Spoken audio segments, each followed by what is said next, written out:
বুধবার পশ্চিম ত্রিপুরা লোকসভা আসনের সরব প্রচারের শেষ দিনে আস্তাবলে সভা করলেন প্রধানমন্ত্রী মোদী। কংগ্রেস নেতা মন্ত্রীরা ত্রিপুরা রাজ্য ভারতের কোথায় আছে তা বলতে পারতেন না, আগরতলায় বললেন প্রধানমন্ত্রী মোদী।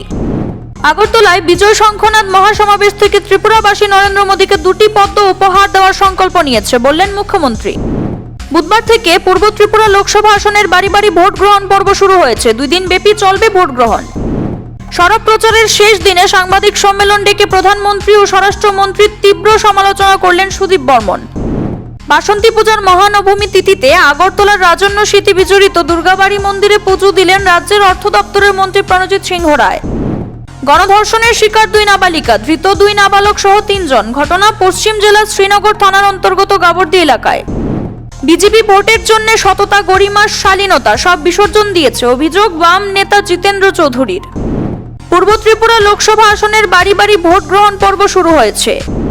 কৈলাসহরের ধনবিলাস বিকারাই পাড়ায় আগুনে পুড়ে ছাই টাটা টিয়াগো গাড়ি, নিয়ন্ত্রণ হারিয়ে ঘটে এই দুর্ঘটনা বলে অভিমত অনেকের।